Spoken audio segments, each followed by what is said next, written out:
Hello guys, so welcome back to my blog. So guys, अब हम बैठे हैं आज कॉलेज में और आज का मेरा ब्लॉग होने वाला बड़ा इंटरेस्टिंग। सो गाइज, आज की मेरी वीडियो होने वाली है इमिग्रेशन क्वेश्चंस के बारे में, क्योंकि अभी मेन टेक आ रहा है और जिसमें कि काफ़ी बच्चे कंफ्यूज होते हैं कि हमें क्या क्वेश्चंस पूछे जाएंगे इमिग्रेशन के दौरान। तो आज उसी का ही हम अपना एक्सपीरियंस शेयर करेंगे कि हमारे साथ क्या हुआ था जब हम आए थे इंडिया से कनाडा की तरफ। हमें 2 इमिग्रेशन फेस करनी पड़ी थी, पहली हमें इंडिया में और दूसरी कनाडा में। तो उसी के बारे में बताऊंगी मैं। उससे पहले हम अपने दोस्तों से पूछेंगे उनके साथ क्या क्या हुआ था इमिग्रेशन में, उनसे क्या क्वेश्चन पूछे गए थे। सो गाइज, सबसे पहले मेरे फ्रेंड है प्रीतपाल। हेलो गाइस, कैसे हैं आप सब? आपने इनको पहले ब्लॉग्स में देखा होगा। सो आज इनके इमिग्रेशन क्वेश्चंस के बारे में पूछते हैं। देखो, वैसे तो मेरे से बहुत कुछ पूछा गया था क्योंकि मैं हूँ पंजाबी, तो पंजाबियों से तो जो इंडियन इमिग्रेशन होती है ना, वो काफ़ी सवाल करती है। मेरे से तो जो बैग नहीं चेक इन कराते उन्होंने भी काफ़ी सवाल किए, कुछ ना कुछ पूछते रहे कि कौन सा कोर्स है, ये है वो है, बड़ा फलान ढिमकान। फिर मैं आया अंदर, फिर इमिग्रेशन वालों ने क्वेश्चन पूछे। वो कह रहे हैं कि आप स्टूडेंट हो? मैंने कहा हाँ स्टूडेंट हूँ। कह रहा लग तो नहीं रहे हो। मैंने कहा खाते पीते करके है ना, इसलिए नहीं लग रहे।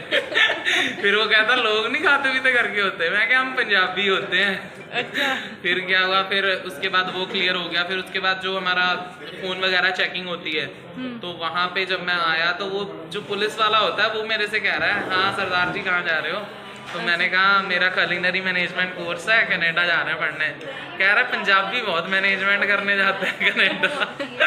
अच्छा। फिर ये भी क्लियर हुआ। फिर इसके बाद और तो कहीं सवाल नहीं पूछे ज़्यादा। वैसे नॉर्मली आपको यही सवाल प्रिपेयर करने होते हैं कि आपका नॉर्मल नॉलेज वो पूछते हैं, इतना कुछ खास नहीं कि आपका कॉलेज कौन सा है, कोर्स कौन सा है, कितनी फीस है और ऐसी सब चीज़ें, कुछ अलग नहीं पूछते इसके अलावा। और जब मैं कनाडा लैंड किया, मेरी फ़्लाइट थी, वो थी वैंकूवर से टोरंटो, मतलब कनेक्टिंग फ़्लाइट थी। तो वैंकूवर में ही मेरा हो गया था इमिग्रेशन पास आउट। इमिग्रेशन वालों ने बस कुछ नहीं पूछा, काफ़ी बच्चों से पूछ रहे थे कि क्या है कोर्स, क्या है, कितनी फीस, ये सब चीज़ें। बट मेरा क्या हुआ, हमारे पासपोर्ट्स कलेक्ट किए, उसके बाद एक मैम जो थी वो ले गई अंदर, तो उन्होंने हमारा एक पेज बना दिया, वो स्टडी परमिट। तो मेरे को कॉल किया, मेरे से पूछा कि व्हाट इज़ योर नेम? मैंने कहा प्रीतपाल। तो उन्होंने मेरा स्टडी परमिट दिया, बस और कुछ नहीं पूछा मेरे से।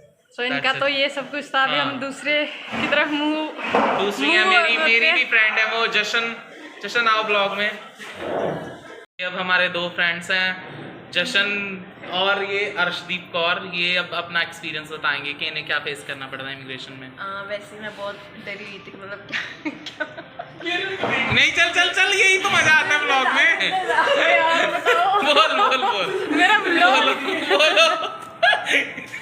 अरे चल, मेरे को कुछ भी नहीं पूछा था उन्होंने। वैसे तो मतलब बाकी जो फ्रेंड्स उनसे काफ़ी कुछ पूछा था उन्होंने, कईयों को तो बोल भी दिया था कि स्टडी परमिट नहीं देना, बट फिर भी उनको दे दिया था। क्यों नहीं देना था? पता नहीं, मतलब रीजन यार ये नॉर्मल से रीज़न होते हैं कि उन्हें जब इतनी सी बात नहीं पता होगी कि आपका कोर्स कौन सा है या फीस कितनी है या कहाँ क्या पढ़ने जा रहे हो, तो वो ऑफकोर्स क्यों देंगे वीज़ा। पता क्या हुआ, मेरा फ्रेंड है उसकी ना, मतलब वो जब उसकी इमिग्रेशन होती है ना, तो एक लड़की को पूछ लेकर कि आप कनाडा क्या लेने आए हो, वो कहते पीआर। भाई तो क्यों देंगे वो? फिर वो ऐसी ही तो बात है ना। कहते पीआर। फिर वो अंग्रेज ने उसको खड़ा कर दिया कि भाई नहीं, अब देंगे नहीं हम स्टडी परमिट, तुम वापस जाओ। हाँ जी। तो फिर बड़ी मुश्किल से उसको खड़ा रखा काफ़ी देर, जब सबकी इमिग्रेशन होगी लास्ट में उसको दिया। हाँ, ऐसा ही होता है। तो यही नॉर्मल से सवालों के जवाब, ये कोई मत कह देना कि हम पीआर लेने आए हैं। मेन फोकस हमारा स्टडी होता है। सबसे पूछे हाँ जी, ऐसा ही होता है। मेरा एक्सपीरियंस बड़ा ही गंदा था ना। क्या था आपके एक्सपीरियंस? हमसे भी शेयर वो मैं करो। लास्ट में बताऊंगी। ओके ठीक है। हमारे एक और फ्रेंड है अपना। हाँ, अरे निकिता जी कैसे हो सारे? मेरे को भी लो। ऐसा हो बहुत बढ़िया होगे। तो जी मैं नहीं, वो बढ़िया ही है, तो रहने दो, तुम अपना एक्सपीरियंस शेयर मेरा करो। नाम जसप्रीत है। मैं अपना एक्सपीरियंस बताता हूँ, मेरा इमिग्रेशन एक्सपीरियंस क्या रहा। ओह थैंक यू आपको बताने के लिए। आप क्या सबसे मजा आ रही पहले है? तो इंडिया की बात तो देता हूँ। अच्छा, नहीं इंडिया हमने में नहीं गया, सुनी कनाडा की। उन्होंने मेरे से कुछ भी नहीं पूछा। लाइन लंबी थी पर और कुछ नहीं। उन्होंने पूछा हाँ जी कहाँ जा रहे हो? मैं कनाडा जा रहे हैं। कह रहे चलो ठीक है, सैंपल आके भेज दिया। ठीक है। पर दिक्कत आई मुझे यहाँ पे, जब यहाँ कनाडा आके दिक्कत आई। इन्होंने पहले, मैं गया, एक तो इनके एक्सेंट समझ आ रहा था मुझे, क्योंकि बैंड में आया ना। ठीक है हाँ।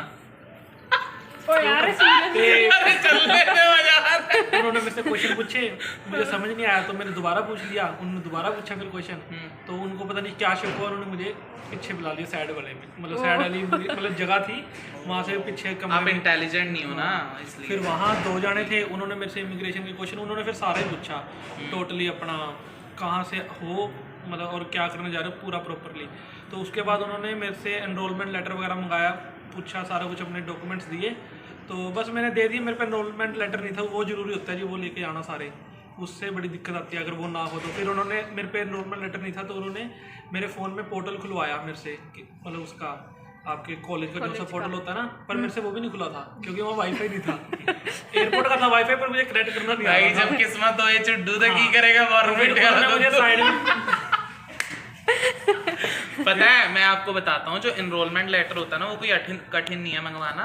जो आपका कॉलेज का वो होता है ना पोर्टल, उस पर आपको सिर्फ ईमेल डालनी होती है कॉलेज को कि अपना एनरोलमेंट लेटर मंगाने के लिए। ये बहुत ज़रूरी होता है, यहाँ पे भी आप कनाडा में आओगे तो आपको बहुत काम आएगा ये एनरोलमेंट लेटर। सो गाइज अपने ना सारे डॉक्यूमेंट्स आप ना अपने साथ लेके आओ, आपको लगेगा कि यूज़ होंगे या नहीं होंगे, क्योंकि मेरे कोई भी डॉक्यूमेंट्स यूज़ नहीं हुआ था, बट मैंने अपना सारा अपने साथ रखा था। एक ओरिजिनल कॉपी भी रखी थी हाँ। और कॉपी भी रखी थी। और एक बात और, अपने सिर्फ एजेंट पे ही भरोसा करके नहीं, अपने डॉक्यूमेंट्स एक बार रीचेक करने हैं कि कौन कौन सा डॉक्यूमेंट रखा है और कौन कौन सा नहीं रखा है। इसलिए अपने ऊपर से सब कुछ देख के वीडियोज ऐसे सब अपना क्लियर करके डॉक्यूमेंट्स लाना।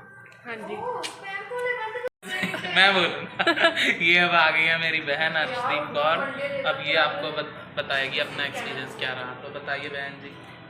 मुझसे तो उन्होंने कुछ भी नहीं पूछा, ओह वाह, कुछ नहीं बस पूछा। मेरा नेम पूछा और कॉलेज का नेम पूछा, बस दैट्स इट। और मुझे कहा तुम जाओ। अच्छा आप इतने किस्मत वाले हो। और इंडिया? इंडिया भी नहीं मुझे कुछ भी पूछा। अच्छा हाँ, बस पासपोर्ट देखा और मैं भेज दिया। देखा कितने भगवान ना बोले बच्चों के साथ होता है। पर Thank मैं you. बहुत डरी हुई थी, पता नहीं हाँ वो डर क्या- तो सबको लगता है। अच्छा सो गाइज अभी आती है बारी मेरी कि मेरे साथ क्या हुआ था इमिग्रेशन, मतलब कि मेरा इंडिया से कनाडा की तरफ इतना गंदा एक्सपीरियंस था ना फ्लाइट की, मतलब कि फ्लाइट का। मेरा भी फ्लाइट का बहुत बहुत गंदा था, गंदा। मैं वो भी बताऊंगा एंड में। आप ही पहले शेयर करो फिर मैं बताऊंगी। जो गाइस एयर इंडिया की फ्लाइट है ना वो कोई मत करा लेना जिंदगी में। मेरी एयर इंडिया की फ्लाइट थी, डायरेक्ट फ्लाइट मैंने कराई थी। तो क्या हुआ कि जब हम एयरपोर्ट पे आए, हम दिल्ली गुरुद्वारा साहिब में थे, बंगला साहिब में, तो वहीं मेरे को ईमेल आ गई कि आपकी फ़्लाइट कैंसिल हो गई है। तो कैंसिल हो गई, एकदम हड़बड़ाहट हो गई कि अब क्या होगा, कैंसिल होगी, जा नहीं पाएंगे, तो ये सब वगैरह। फिर हम गए एयरपोर्ट जाके वहाँ एक एयर इंडिया का अलग से ही ऑफिस होता है, वहाँ जाके हमने टिकट काउंटर पे पूछा। उन्होंने कहा 10 दिन तक कोई भी एयर इंडिया की फ़्लाइट डायरेक्ट नहीं चलेगी। तो इसलिए सारे टेंस्ड आउट हो गए, तो वहाँ वो टिकट शेड्यूल भी नहीं कर रहे थे, तो बहुत दिक्कत आ गई। तो फिर वहाँ हमें ना एक जैसे ट्रेन की नहीं होती जनरल लाइन की, डिब्बे की लाइन, वैसे हमने इतनी मुश्किल से अपनी टिकट कराई, मतलब 2-3 घंटे हमें लाइन में लगना पड़ा था। तो फिर जाके हमारी टिकट हुई वहाँ पे, तो फिर टिकट हुई, फिर हमें कनेक्टिंग फ़्लाइट मिली। और इतना गंदा एक्सपीरियंस, एयर कनाडा की फ़्लाइट तो कोई कराना ही मत। तो फिर क्या हुआ कि हमारी जो वैंकूवर से कनेक्टिंग फ़्लाइट थी वो भी 4 घंटे लेट थी भाई साहब, इतना, मतलब वो भी एयर इंडिया की फ़्लाइट थी। फिर क्या हुआ, फिर जब हम वैंकूवर आए तो हमने इमिग्रेशन पास कर ली। हमने गलती ये कर दी कि हम इमिग्रेशन पास करा के हम बाहर आ गए कि फिर से हमें अंदर जाना पड़ेगा, अपना सारा कुछ वो करा के एग्जामिन, जो अपना बैग चेक इन और अपना जो सिक्योरिटी चेकअप सारा कुछ करा के फिर अंदर जाना पड़ेगा। तो हम बाहर आ गए क्योंकि हमें अपने फ्रेंड्स वगैरह से मिलना था जो वैंकूवर में थे, तो इसलिए हम बाहर आ गए। फिर वहाँ क्या हुआ, जो हमारी कनेक्टिंग फ़्लाइट थी वहाँ थे वो हमारी छूट गई। और फिर क्या, फिर हम 2 घंटे वहाँ भी बैठे। फिर हमने वहाँ भी इतनी मुश्किल से अपनी दोबारा से फ़्लाइट करा के फिर जाके हम बड़ी मुशक्क़त से टोरंटो एयरपोर्ट पे पहुँचे थे। मतलब यूँ है कि 2-3 साल बिल्कुल भी हम फ्लाइट में नहीं बैठना चाहते। हाँ इतना बुरा हाल था वहाँ। फ्लाइट दूर से ही अच्छी लगती है, बस बैठे हुए अच्छी लगती है, वो पता भी नहीं अरे लगता मेरा तो फ्लाइट में भी बहुत गंदा एक्सपीरियंस था। मेरे को तो वो घड़ी वो दे रहे थे, वो जो होता है उनका बैग सा, क्योंकि मैं कभी फ्लाइट पे बैठा नहीं, तो बहुत कॉन्शियसनेस होती है फ्लाइट में बैठ के भी, तो थोड़ा ऐसा ही रहता है फ्लाइट में। सो गाइस अभी हम जा रहे हैं वापस अपने अपने घर। After hectic schedule, hectic day, Hectic days, too much hectic in the lab also. आज लैब में शूट नहीं किया ना? आज मैंने व्लॉग ही अभी शुरू किया मैंने ये इमिग्रेशन, क्योंकि मेरा मेन था जाने इमिग्रेशन। मेरी जाने मन बचपन का प्यार मेरा भूल नहीं जाना रे, जैसा मेरा प्यार है। बोलो हेलो कितने हैं? वो कौन सा डायलॉग था मैं और उतरे वाला, कौन सा वो जो ये बोलता है। कौन सा चमड़ा? सो गाइज अभी ना आपको मैं अपना एक्सपीरियंस बताऊंगी कि मेरा जो इमिग्रेशन क्वेश्चंस वगैरह थे कैसा हुआ मेरे साथ और क्या क्या हुआ, क्योंकि मैंने बताया ना मेरा बड़ा गंदा था। अभी वो गंदा क्या था वो मैं बताती हूँ, और मैं ये सब कुछ ना आपको इनविजिबल वुमन के साथ बातें करते करते बताऊंगी। एक्चुअली वो अलाउडेड नहीं है मेरे ब्लॉग्स में आने के लिए, सो इसलिए, बट वो मेरे साथ बातचीत करते रहेंगे। सो पूछो क्या हुआ था मेरे साथ। स्टार्टिंग से बताओ, जब आप इमिग्रेशन पहुंचे तो आपका एक्सपीरियंस कैसा था? सो गाइज पहले तो आप अपीयरेंस बताओ कि जो वहाँ पे बैठे थे उनकी अपीयरेंस कैसी थी? जो इमिग्रेशन का बंदा था, हाँ जो सो गाइज जो बंदा था ना वो बड़ा ही स्ट्रिक्ट था। बाकी पेरेंट्स मैं बहुत बताना चाहती हूँ बट मैं बता नहीं सकती क्योंकि मैं बता ही नहीं सकती, बस यही कह सकती हूँ मैं, क्योंकि ना जो बंदा था बड़ा स्ट्रिक्ट था। लेकिन मैं आपको शुरू से मैं बताती हूँ कि मेरे साथ क्या हुआ था। मैं 6 बजे पहुँच गई थी एयरपोर्ट पे, जबकि मेरी फ़्लाइट थी रात को 11:15 बजे, 10:45 पे मेरी फ़्लाइट थी, ट्रेन करने वाली थी।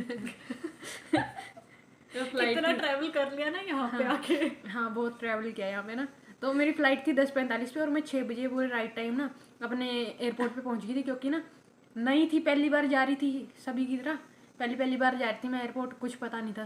तो चलो घुस गई एयरपोर्ट में, वहाँ जाके पता लगा कि ऐसे ऐसे फ़्लाइट वगैरह लेनी है। तो सबसे पहले तो लगेज वो जमा करवाना था। तो लगेज जमा करवाने के लिए एक तो इतनी लंबी लाइन, लग ही नहीं रहा था कि हम एयरपोर्ट पे, यूँ ही लग रहा था कि हम कोई नॉर्मल से बस स्टैंड पे हैं। सही में ऊपर से जनवरी इनटेक। हाँ ऊपर से जनवरी इनटेक अच्छा नहीं होता गाइस।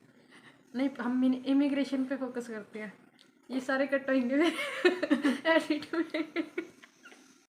सो गाइज हाँ मैं जब मैं गई ना इंडिया में ना, जब मैं एयरपोर्ट पे गई तो इतने सारे लोग वहाँ पे, लग नहीं रहा था कि वो एक एयरपोर्ट है, वो लग रहा था एक लोकल बस स्टैंड है, मतलब कि मेन बस स्टैंड है जहाँ पे बहुत सारी बसें आती हैं हर रूट की, ऐसा लग रहा था। और जब मैं लाइन में लगी ना लगेज की, तो इतनी लंबी लाइन, वहाँ में मेरे को डेढ़ घंटा तो मेरे को उस लगेज वाली लाइन में लग गया था।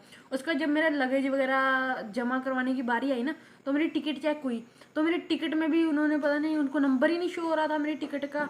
तो फिर मैंने एजेंट को कॉल किया, घर वालों को फ़ोन किया, मेरे डैडी भी, मतलब कि मैं बड़ी परेशान हो गई थी, क्योंकि सभी जितनी लाइन थी ना वो सारी लाइन ख़त्म हो गई। मेरे ख्याल से 150-200 बंदा था उस लाइन में, और वो सारी लाइन ख़त्म, मैं कल्ली वहाँ पे खड़ी हूँ। और फिर कुछ टाइम बाद ना मेरा टिकट का सॉल्व हुआ। उसके बाद बारी आई मेरी, जो मेरा एक्स्ट्रा लगेज था, तो उस एक्स्ट्रा लगेज में मेरे को बताया गया था कि तेरे 6,000 या फिर 12,000 लगेंगे। लेकिन मैं फिर भी अपने साथ 15,000 लेके गई। मैंने कहा यार अगर ज़्यादा भी हो जाए तो बंदे के पास एक्स्ट्रा कैश होना चाहिए, तो मैं लेके गई। वो जब मैंने वो जमा करवाया, वो मेरे को कहते कि भाई 20,000 रुपये कुछ और पैसे भी दे मेरे को, हमें ना।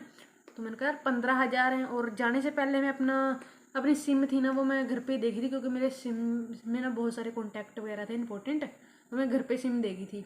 तो मेरी सिम में मेरा फ़ोन पे वगैरह सब कुछ सिम से ही चल रहा था, तो मेरा फ़ोन पे वगैरह भी बंद हो गया।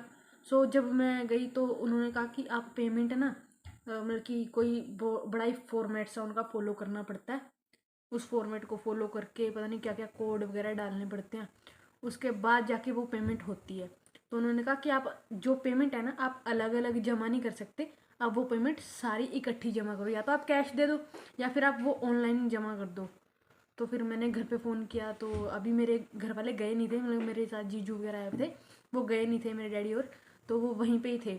तो उन्होंने जल्दी ट्राई किया कि वो जमा करें, बट उनसे नहीं हुआ। सो मेरे को वहाँ पे काफ़ी टाइम लग गया, 9 बज गए। सो गाइज उस टाइम मैं बहुत ज़्यादा परेशान हो गई थी, क्योंकि मेरा अभी सिक्योरिटी चेक भी रह रहा था, मेरी इमिग्रेशन भी रह रही थी, और मेरा जो बोर्डिंग एरिया था ना वो बिल्कुल ही लास्ट वाला था, जिसमें जाने के लिए मुझे काफ़ी टाइम लगना था। और यहीं पे मेरे को 9 बज चुके थे, और मेरी पेमेंट का इशू अभी भी वैसा ही था। और मेरे को बोला था उन्होंने कि 15 मिनट तक आप अगर करवा सकते हो तो करवा लो, वरना आपकी फ़्लाइट मिस हो सकती है। मैंने कहा, मैं फिर टेंशन में आ गई।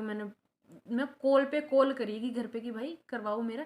लेकिन फिर लास्ट में मेरे घर वालों का कॉल आया कि देख, लगेज ज़रूरी नहीं है, तू अपना यहीं लगेज मतलब कि इनसे वापस लेके ना तू बाहर दे दे, मतलब कि तेरे डैडी और ले लेंगे। तो मैंने कहा चलो ठीक है। तो उन्होंने कहा, बोला कि छोड़ दे लगेज को यहीं पे ही और तू अपना आगे चली जा। तो मैं लगेज वगैरह मैं लेने ही वाली थी, तभी फ़ोन आया कि भाई तेरी पेमेंट हो गई है। तो मैंने उनको जल्दी जल्दी दिखाया अपनी रिसिप्ट वगैरह जो भी थी। तो उन्होंने सारा सेट किया और मेरे को कहते भाग के जा, इमिग्रेशन होएगी तेरी। और इमिग्रेशन, सो गाइज मैं ना बड़ी तेज़ से भागते हुए गई। मेरे पास एक हैंड बैग था मेरा, कि पीछे जो पिट्ठू बैग होता है वो भी था। तो मैं भागते हुए गई इमिग्रेशन की ओर। और मेरे को तो, मैं भूल भी गई थी कि इमिग्रेशन में मेरे को कॉन्फिडेंट रहना है। और मेरे को मतलब कि इमिग्रेशन मैंने तो वैसे ही समझा कि ऐसे ही दे दूँगी यार, लेकिन वहाँ पे कॉन्फिडेंस ज़रूरी है। और जब बंदा ना प्रिपेयर नहीं करके जाता ना, तब बंदा ज़्यादा फंसता है। और जब बंदा प्रिपेयर करके जाता है तब नहीं बंदा फंसता। तो मैं, चलो एक दो क्वेश्चन मैंने प्रिपेयर किया था कि भाई इमिग्रेशन में ये सब कुछ होता है, लेकिन मोस्टली वीडियोस में यही दिखाया जाता है कि कुछ नहीं होता। मतलब कि कोई सिक्योरिटी मतलब कि क्वेश्चंस वगैरह नहीं पूछते आपसे, कोर्स वगैरह पूछते हैं। सो चलो मैं गई वहाँ पे, लंबी लाइन नहीं थी वहाँ पे क्योंकि मैं लास्ट में गई थी। तो सभी का सिक्योरिटी वगैरह का हो चुका था, मतलब कि इमिग्रेशन वगैरह क्लियर हो चुकी थी। बस कुछ 4-5 लोग थे जिनकी रह गई थी, जिनमें मैं भी थी। तो वहाँ पे गई मैं। तो 3 बैठे हुए थे मेरे सामने, 3 मतलब 3 यूँ बैठे हुए थे, एक यहाँ पे ऐसे मैडम बैठे हुए थे। तो जो ये वाले थे ना, तो मैं यहाँ खड़ी थी। तो मैं इस वाले बंदे को देख रही थी कि ये बड़े क्वेश्चन पूछ रहे हैं, और मैं मन ही मन में दुआ कर रही थी कि भाई मैं इसके पास ना जाऊँ। और इतनी माड़ी किस्मत मेरी इसी बंदे पे। सो गाइज, इतनी माड़ी किस्मत मेरी इसी बंदे के पास मेरी बारी आई। ये दोनों बड़ी जल्दी जल्दी ना निकाल रहे थे बच्चों को, मतलब कि स्टैंप लगा रहे थे भेज रहे थे, स्टैंप लगा रहे थे भेज रहे थे। इस बंदे ने ना उस मेरे से पहले जो लड़की थी उस पर बहुत ज़्यादा टाइम लगाया, उससे बहुत ज़्यादा क्वेश्चन पूछे। ये बंदा मतलब कि सर सर बड़े ही मूड में बैठे हुए थे क्वेश्चन वगैरह करने के मामले में ना बड़े ही मूड में बैठे थे। तो ना चलो फिर मेरे को इन पे जाना ही पड़ा। मैं नहीं जाना चाहती, फिर भी मेरे को जाना पड़ा क्योंकि शक्ल से मेरे को पता लग रहा था बहुत क्वेश्चन पूछेंगे। तो जब मैं गई, मेरे से इन्होंने पहले, सो गाइज उन्होंने ना मेरा पासपोर्ट वगैरह ले लिया। उसके बाद मेरा ना क्वेश्चन पूछा उन्होंने कि कोर्स कौन सा है। तो मैंने बताया कि मेरा कलनरी कोर्स है। तो उन्होंने बताया कि इस कोर्स में होता क्या, उन्होंने मुझसे पूछा ये बात। तो मैंने बताई कि भाई इंटरनेशनल डिशेज़ वगैरह सिखाई जाती हैं हमें, फूड वगैरह के बारे में होता है, मतलब कि बहुत कुछ होता है इसमें। तो मैंने जो मोटा मोटा था ना, मैंने वो सारा कुछ बता दिया इसके बारे में। उसके बाद उन्होंने कुछ भी नहीं पूछा, उन्होंने कहा कि घर जाओ, ना कोई बात नहीं। उन्होंने मेरे को डायरेक्ट बोल दिया घर जाओ, आप एलिजिबल नहीं हो कनाडा जाने के लिए, आप घर जाओ और नेक्स्ट ईयर आना अब। मैंने कहा क्यों? मैं डर गई। वहाँ पे मेरी पूरी मतलब सिट्टी पिट्टी गुल हो चुकी थी मेरी उस टाइम की, भाई क्या करूँ मैं क्या बोल रहा है बंदा, इतनी मेहनत करके इतने पैसे भर के आई हूँ मैं यहाँ पे। मैंने कहा क्यों, मैं एलिजिबल हूँ। मैंने फिर थोड़ी मतलब कॉन्फिडेंस के साथ बात करने की कोशिश की कि मैं उनके साथ पूरे कॉन्फिडेंस से बात करूँ। फिर कहते हैं तेरे पापा क्या करते हैं? तो मैंने बताया कि मेरे पापा ये सब कुछ करते हैं। तो कहते हैं कि झूठ तो नहीं बोल रहे? मैंने कहा नहीं, मैं झूठ नहीं बोल रही। तो कह रहे चलो ठीक है। उसके बाद कहते नहीं, लेकिन आप एलिजिबल नहीं हो, आप घर जाओ, आप कनाडा नहीं जा सकते। फिर मेरे में जोश आया एक डर गई थी मैं, वो डर वाला जोश था मेरा। तो मैं इंग्लिश में बात करने लगी। वो पहले तो वो हिंदी में लग रहा था मेरे साथ, तो मैं इंग्लिश में बात करने लगी कि मेरे सारे डॉक्यूमेंट्स पूरे हैं और अब मेरा बैकग्राउंड वगैरह सारा कुछ चेक हो चुका है, आप मेरा सारे डॉक्यूमेंट्स चेक कर सकते हो, और अगर आपको कमी आई फिर आप मेरे को बताना। तो तभी ना साथ में मैडम बैठे थे एक, तो उन्होंने बोला कि यार बच्चे के क्यों मज़े ले रहे हो, हंसने लग गए। फिर वो जो सर थे जो मेरे सामने वो भी हंसने लग गए। लेकिन जब वो मेरा वो कर रहे थे ना, तो वो स्टैंप भी साथ साथ लगा रहे थे जब वो मेरी बजा रहे थे, तो वो स्टैंप भी साथ साथ। तो उन्होंने मेरा पासपोर्ट दिया और मेरे को भेज दिया। इतनी गहरी सांस ली मैंने उसके बाद कि यार फाइनली मेरा हो गया। लेकिन अभी भी मुश्किलें ख़त्म नहीं हुई थी। एयरपोर्ट तो ऐसा है कि आग का दरिया तैर के जाना है, ऐसा एक्सपीरियंस मेरे साथ था। बाकियों के साथ अलग अलग एक्सपीरियंस होता है। तो गाइज़ अच्छा एक्सपीरियंस हो, मैं तो यही दुआ करूँगी आप सबके साथ जो भी आप आने वाले हो, और अच्छा हो। लेकिन उसके बाद सुनो क्या हुआ था मेरे साथ। उसके बाद मेरा सिक्योरिटी चेक था, सिक्योरिटी चेक के लिए मैं गई। वहाँ पे भी मतलब कि इंडिया में जितने भी लोग मुझे मिल रहे थे वो मेरे को डिमोटिवेट कर रहे थे, जबकि मैं बड़ी मोटिवेट होकर जा रही थी कि भाई कनाडा जा रही हूँ, बैंड लिए है अच्छे। तो कह रहे चलो। वहाँ गई तो उन्होंने मेरे जैकेट वगैरह भी उतरवाई कि मतलब कि उसमें से जाना होता है एक। सो गाइस उसके बाद मेरा सिक्योरिटी चेक हुआ। सिक्योरिटी चेक में मेरे से ना उन्होंने वहाँ पे भी क्वेश्चन किए, मतलब कि अजीब ही लोग हैं। इमिग्रेशन हो गया तो क्यों मेरे को अब क्वेश्चन कर रहे हो? तो कहते कि आप +2 के बाद क्यों जा रहे हो? +2 क्या यहाँ पे इंस्टीट्यूट नहीं है, कॉलेज नहीं है? इतने इतने अच्छे अच्छे कॉलेज हैं इंडिया में, तो आप पढ़ते क्यों नहीं हो यहाँ पे? तो मैंने कुछ नहीं बोला, मैं शरीफ बच्चों की तरह वहाँ से आ गई। और फिर मैं मतलब कि जब मैंने वहाँ पे अनफॉर्चुनेटली मेरी ना जैकेट रह गई थी येलो कलर की, मेरी बहुत ज़्यादा फेवरेट थी। मैंने इसीलिए वो एयरपोर्ट के दिन डाली थी क्योंकि ना मेरी वो ज़्यादा फेवरेट थी। उसके बाद मेरा वैसे भी जो मेरा बोर्डिंग एरिया था ना वो बिल्कुल लास्ट में था, जहाँ पे जाने के लिए मुझे आधा घंटा पैदल लग ही गया था। मतलब कि पता नहीं 4-5 किलोमीटर बहुत दूर था, क्योंकि इतना तो था ही, काफ़ी दूर था यार, बहुत ज़्यादा दूर था। तो ना वहाँ जाते हुए मुझे पता लगा था कि मेरी जैकेट रह गई है। उसके बाद मेरी फ़्लाइट हुई। फ़्लाइट में मेरे को पहली फ़्लाइट मेरी कनेक्टिंग फ़्लाइट थी। पहली फ़्लाइट में मेरे को खाना अच्छा मिला, और जो मेरी दूसरी फ़्लाइट थी उसमें मेरे को खाना अच्छा नहीं मिला, क्योंकि जबकि मैंने ना वेजिटेरियन बुक करवाया था खाना, बट मेरे को वेजिटेरियन मिला नहीं सेकंड फ़्लाइट में। उसमें पता नहीं कुछ और ही पोक वगैरह मिल गया। जब मैंने देखा कि ये कुछ और ही है तो मैंने उनसे कंफर्म किया कि ये क्या है, तो वो कहते ये वेजिटेरियन नहीं है। तो फिर मैंने कहा यार मैंने तो वेजिटेरियन बोला था। तो उन्होंने फिर फाइनली मेरे से मेरी प्लेट ले ली, मेरे को वेजिटेरियन खाना नहीं दिया। उन्होंने मेरी प्लेट ले ली तो मैंने सिर्फ उनसे फिर बंद लिए, जो डबल रोटी सी होती है, और बटर लिया, और डेजर्ट सा था कुछ मैंगो वगैरह का, वो खाया बस। सारा दिन भूखी थी मैं। उसके बाद कनाडा आने के बाद भी कुछ खा नहीं पाई क्योंकि हवा पानी अलग हो गया था।